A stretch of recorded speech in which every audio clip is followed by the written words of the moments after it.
Chapter 30. Confusion. 11:07 p.m. A grey Volkswagen van pulled up directly opposite the Patel's house. Dave switched off the lights and engine, climbed out of the cab, and walked around the outside to join James and Kerry in the back.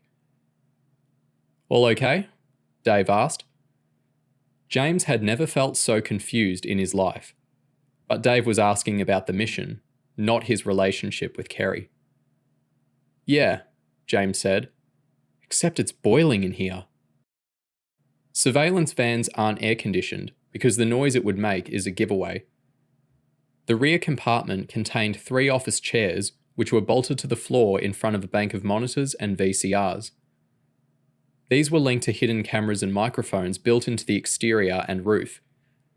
The lack of ventilation, combined with the heating coming off the electronic gear, pushed the temperature into the 40s on this warm August evening. "Kerry, have you got the laser microphone lined up yet?" Dave asked. "It's a bit cranky," Kerry said, as she leaned over a console, adjusting a row of knobs beneath a small TV screen. As she fiddled, the picture changed from white to black, before settling into a steady bluish hue. "Okay," Dave said, as he fed digital audio tapes into 2 recorders. "Now line it up on the house. You want to get a window dead in the centre so that it picks up the vibrations when people speak." Kerry tutted. "I know what I'm doing, Dave." She used a joystick to line up the image on a window. "Ready when you are, James." James hit a switch to activate the laser. The invisible beam detected vibrations in the glass and relayed a crude impression of any noises or speech going on inside the house. The output was set to max volume, and James lunged at the control to turn it down before it fried their eardrums.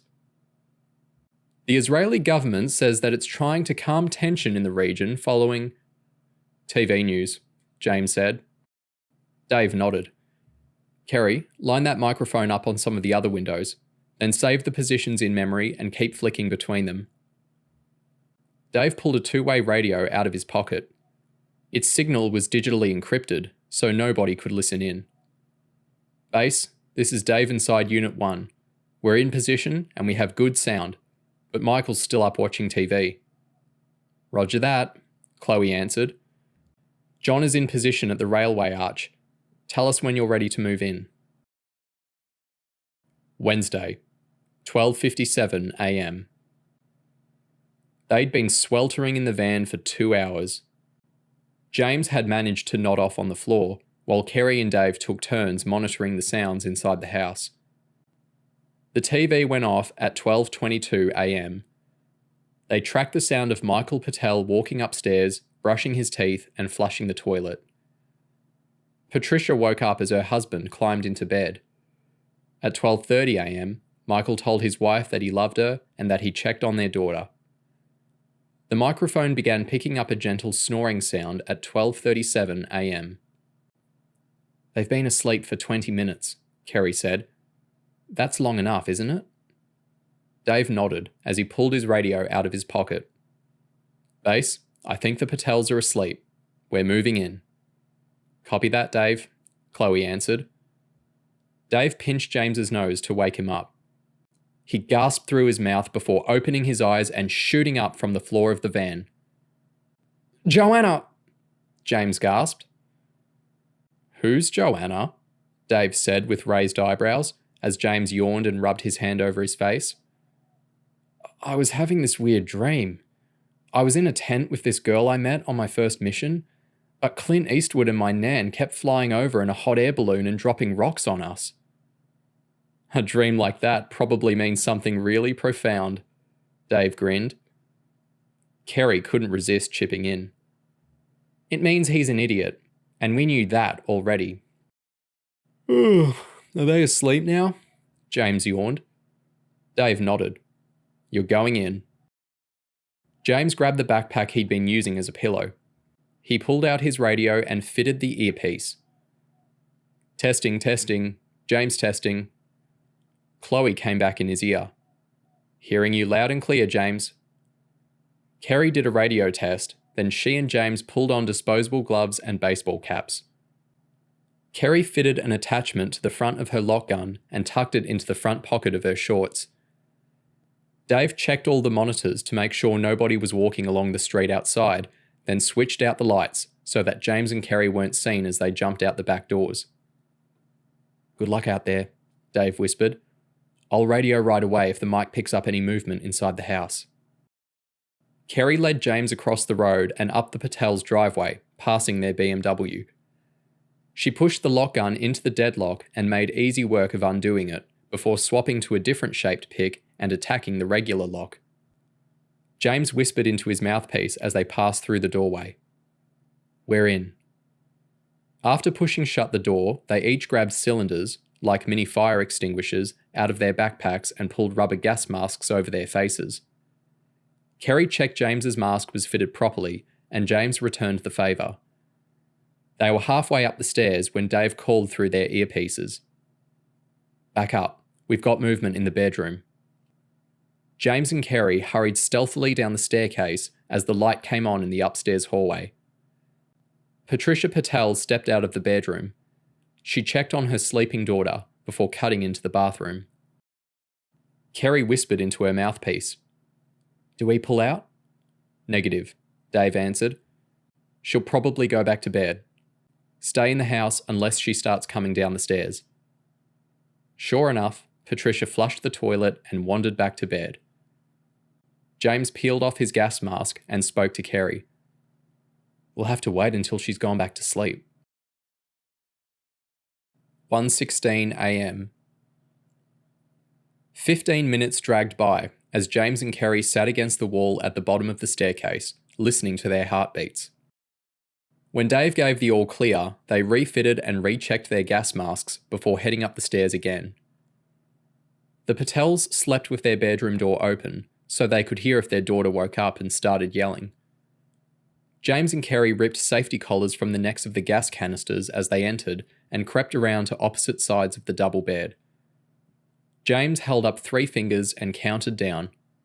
They both moved on 0. James positioned the white cup on the top of the canister a few centimetres above Michael's nose and mouth, before gently turning a screw to release the gas. Kerry's task was more awkward because Patricia slept with her face buried in a pillow. They each held the canisters in place and counted until their victims had inhaled 7 times, enough gas to knock them out for 2.5 hours. Job done, they cut the flow of gas and backed out of the room. James ripped off his mask. Kerry did the same, and they smiled at each other. "Good job," James grinned. Then he pressed the button to speak into his mouthpiece. "This is James. We've done the sleeping gas." "Copy that," Dave said through the earpiece. "I'll meet you on the doorstep." "Drive safe, James," John added. "And try not to wake the little girl up." John had checked out the Patel's family medical records and discovered that 3-year-old Charlotte suffered from asthma. This made using sleeping gas unacceptably risky, so John had settled on a less than ideal solution. Kerry would have to sit with Charlotte. Hopefully the toddler wouldn't wake up. If she did, Kerry had a bottle of juice mixed with a mild sedative that would help her go back to sleep. If Charlotte mentioned what had happened in the morning, she was young enough that her parents would assume it was a dream. While Kerry settled onto a beanbag next to Charlotte's little bed, James headed downstairs. He let Dave in the front door, then began searching for the car keys. Dave had a backpack full of listening devices and would spend the next hour wiring up the Patel's house so that no snippet of conversation got missed. The keys were in Michael's coat pocket. Dave stood on the kitchen table, replacing the light bulb with one containing a bug as James made to leave. "I'm off," James said. "Keep an eye on Kerry if the brat wakes up. She's hopeless with little kids." "I will," Dave nodded. "Later, James." James headed out onto the driveway and climbed into the Patel's car. He'd driven a few now, but he still got a buzz every time he lined up in front of a steering wheel, looking at all the switches, knowing that there weren't many kids his age that got to hare around in 2 tons of BMW. He pulled the seat forward so he could reach the pedals, belted up, and turned the ignition key. It was a nice drive. The roads were empty, and the car had plenty of grunt. Unfortunately, it was only 5 kilometres. He pulled up a turning at the side of a bridge and crawled along an unlit cobbled lane with a line of railway arches along one side. The arches were mostly used for storage, but he passed a plumbing supplies and a couple of auto repair shops. The last one had a light shining out of its open doorway. James turned cautiously into a floodlit garage filled with equipment for respraying cars. John and Greg were waiting. They opened the doors on the passenger side before James had even got out. He'd parked next to a BMW 535i that looked identical in every detail to the Patel's one. Not just in terms of model and colour, it had the same number plates, a small amount of parking damage on the front bumper had been carefully replicated, and if you'd opened up the bonnet and done a detailed inspection, you'd have found the same serial numbers on the chassis and engine block. The only visible difference between the two cars was the personal effects inside the one that belonged to the Patels, and that was about to change. John grabbed the rubber floor mats from the Patel's car and transferred them to the duplicate. Greg dealt with the contents of the glove box, while James clambered into the back, pulled out the child seat, and picked up dozens of Charlotte's toys and books from the surrounding area. While James struggled to fit the child seat into the back of the duplicate car, Greg transferred the pushchair and junk in the boot. John even went as far as to move the sweet wrappers in the ashtrays and the dried out orange peel in the centre console. By the time they'd finished, there was no way the Patels would have been able to tell the duplicate car from their own. "Can I drive the copy back?" James asked. John shook his head. "No way. You need a bit of strength to drive this one. She's an absolute pig. Greg's going to take you back to Palm Hill. You'll need your beauty sleep. It's going to be hectic tomorrow." 2:17 a.m. John pulled the BMW onto the front drive of the Patel's house, being careful to position it in the exact spot James had removed the original from 40 minutes earlier. It wasn't easy, because the power steering wasn't rigged up properly and the wheels were out of alignment. After climbing out, John raised the bonnet. He slid a screwdriver out of his pocket and used it to lever the top from the plastic compartment at the back of the engine bay that contained the engine management system. This consisted of a small blue circuit board with a row of microchips on it. John rocked the board loose from its socket and replaced it with an identical one that had been shorted out. John got back into the driver's seat and turned the ignition key. Instead of the engine starting, he got crazy beeping sounds and the indicator lights on the dashboard flickering like Christmas decorations. Satisfied that the car wouldn't run, he locked it up and walked towards the house. The front door was on the latch. After replacing the car keys in Michael's jacket, John found Dave sitting on the living room couch using a Palm Pilot handheld computer. "All set?" John asked. Dave nodded. "I'm running a diagnostic on the bugs. I've put in 5 altogether, which should cover the entire house. Chloe's getting a strong signal back at the hotel. Did everything go okay with the car?" "Pretty much. You need to be a pro wrestler to steer that thing, though." Dave grinned. Hardly surprising under the circumstances. "You can head back to Palm Hill if you're done here," John said. "I know you've got to be in work early tomorrow." "What about Kerry?" "Oh, I forgot she's still up there." John grinned. "Do you mind dropping her off at the hotel on your way home? I'll have to sit it out here for at least another couple of hours. We can't have Charlotte waking up and roaming the house while her parents are unconscious." "No worries," Dave said. John reached into his trousers and pulled out a set of car keys. "I'll take the van, because we'll need it back here tomorrow morning. These are for a little yellow Mitsubishi. It's parked up the top of the road, about 100 metres on the left." "Cheers, John," Dave said, as he swiped the keys and stood up. "So far so good, eh?" "Touch wood," John replied, as he leaned forward and tapped his fingers on the top of the coffee table. "Have a safe drive home, and good luck with Leon at the car lot tomorrow." Chapter 31. Disharmony. 7:59 a.m. Kerry woke up with bits of popcorn stuck to her legs.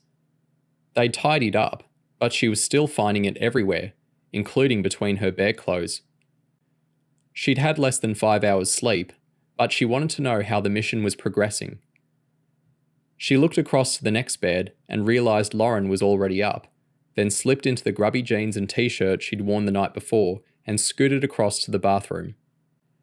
After a pee and a quick gargle of mouthwash, she found Lauren, Chloe and John gathered around the surveillance equipment in the adjoining room. All three wore headsets. "What did I miss?" "Morning, Kerry."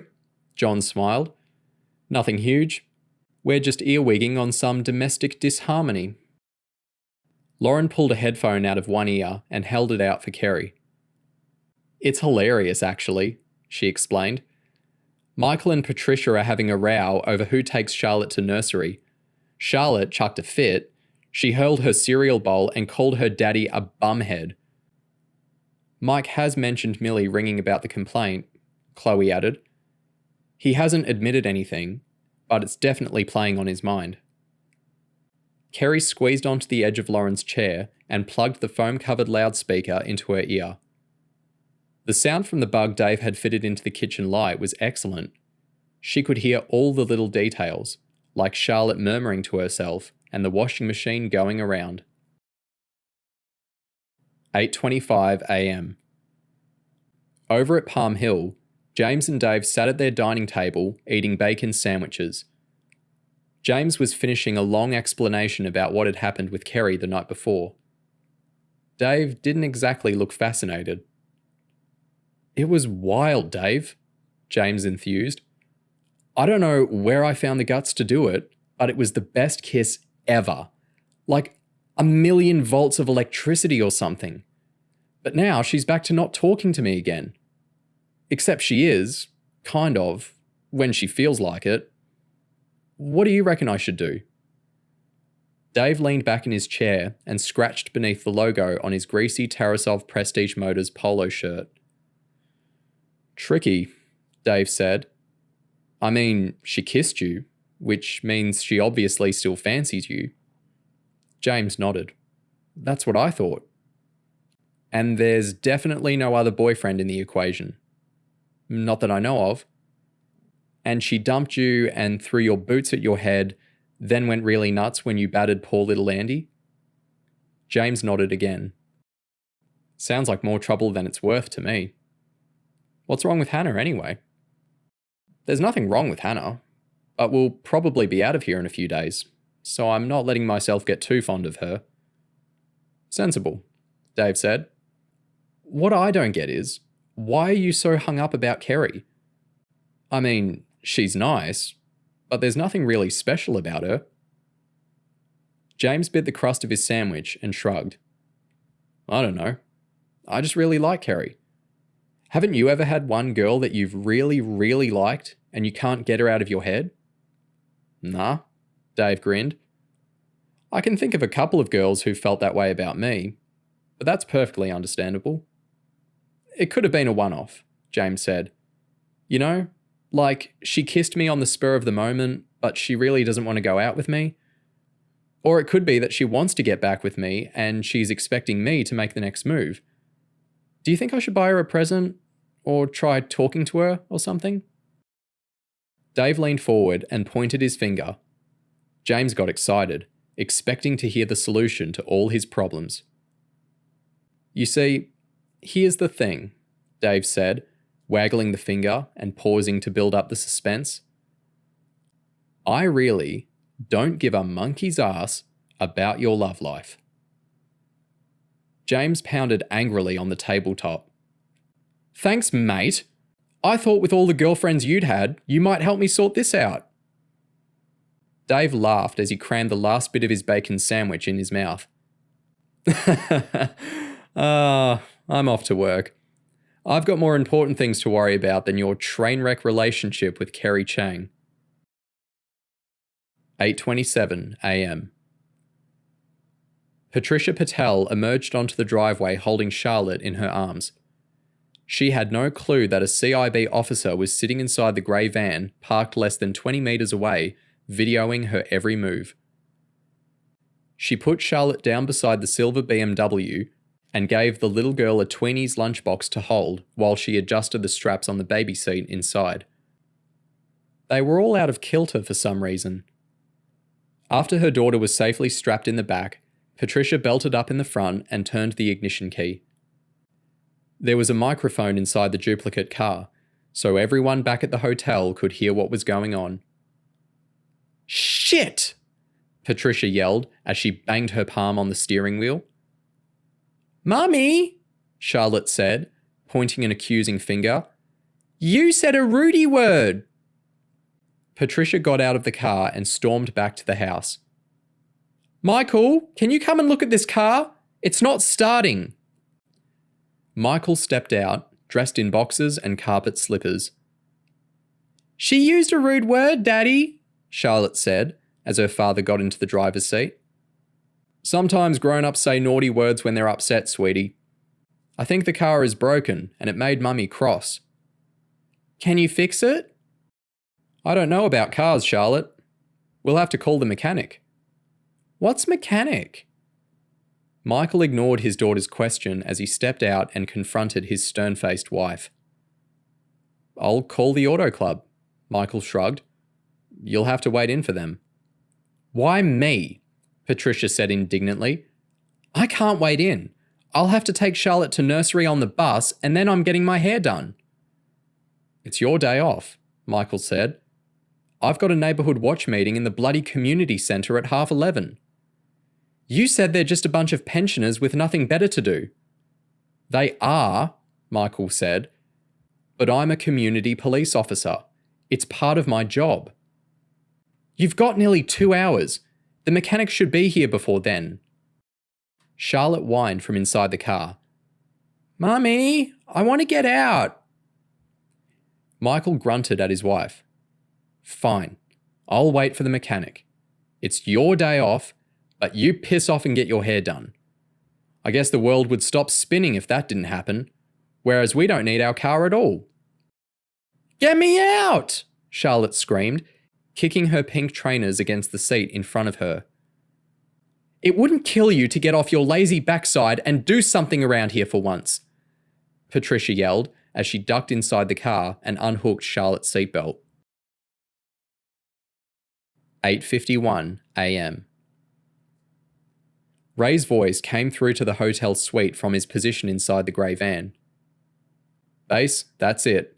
I can see Michael going into the house." Kerry and Lauren were still squeezed up on the chair sharing the headphones as John grabbed a microphone. "Thanks, Ray. Got that. I'll get Chloe to switch over the phone at the exchange." "Been there, done that," Chloe said. "We've now got the option of answering any call Michael makes."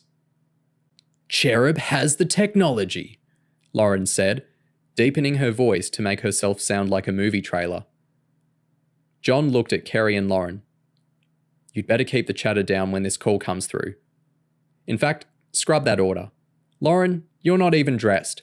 And Kerry, your hair looks like a bird's nest. We might need you for something later on, so get yourselves scrubbed. Then go downstairs and get breakfast before the buffet closes." Lauren looked back at John. "Can't we please stay long enough to hear the phone call?" "No," John said sternly.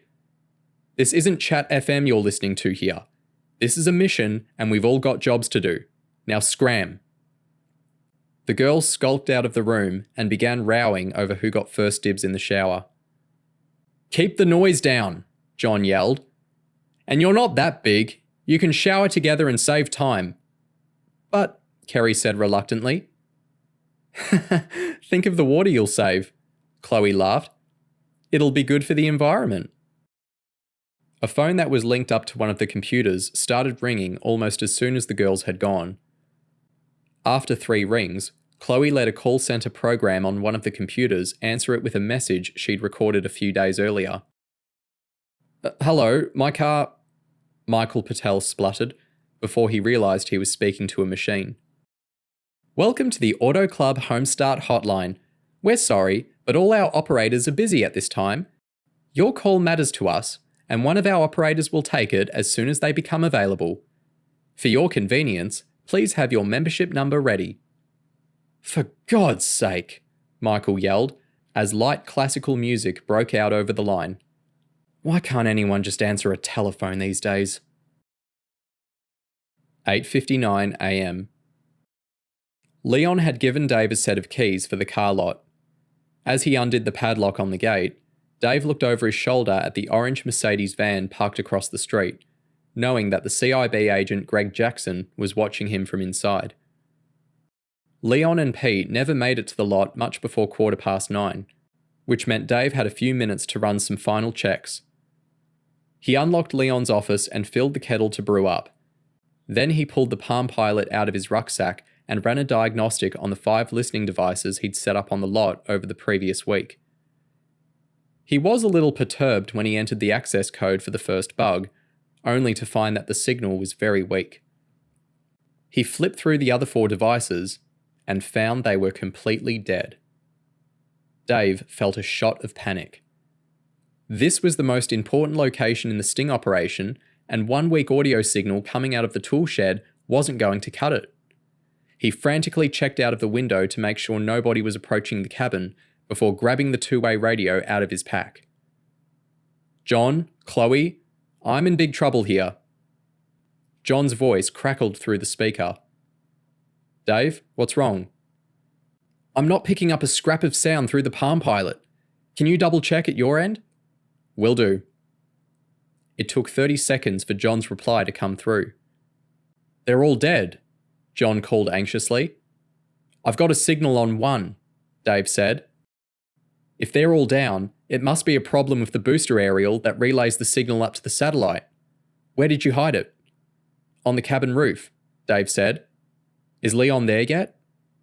Dave looked at his watch. Not for 8 to 10 minutes, I reckon. Do you think you've got time to get up on the roof and have a go at fixing it? I can try, Dave said, but I'll have some explaining to do if he turns up early.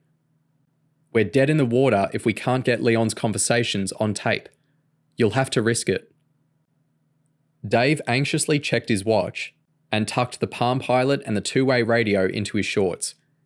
He grabbed a dustbin from near the entrance of the lot and dragged it up to the cabin. He stood on the lid, then hauled himself onto the corrugated metal roof. It wasn't a nice place to be, but as he clambered over the moss and bird droppings, he could at least identify the cause of the problem. Some drunk had lobbed an empty vodka bottle onto the roof of the cabin, knocking the stubby grey booster aerial out of its mounting bracket. Dave clicked it into place, then pulled the Palm Pilot out of his pocket and scanned quickly through the 5 transmission frequencies. They were all back at full strength. He crawled towards the dustbin to get down, but as he did, he noticed Pete getting out of the passenger door of his uncle's Jaguar to open the gate. There was no way he'd be able to clamber down before being seen. 9:07 a.m. John was delighted to see the signal graphs from the bugs on Tarasov's car lot shoot back into the green. Looks like he's fixed it, John said to Chloe. Good lad. Michael Patel had been on hold for 9 minutes, getting more and more ratty as the calling system repeated its loop. Chloe finally decided to put him out of his misery and grabbed a telephone handset, which was rigged up to the computer in front of her. Good morning, this is Chloe speaking. Auto Club would like to apologise for the delay in answering your call this morning. Can I have your name and membership number, please? While Chloe took down the details of the problem with Michael's car, John had moved into the bedroom. He unbuttoned his shirt, stepped out of his trousers, and grabbed a yellow and blue Auto Club uniform out of his wardrobe.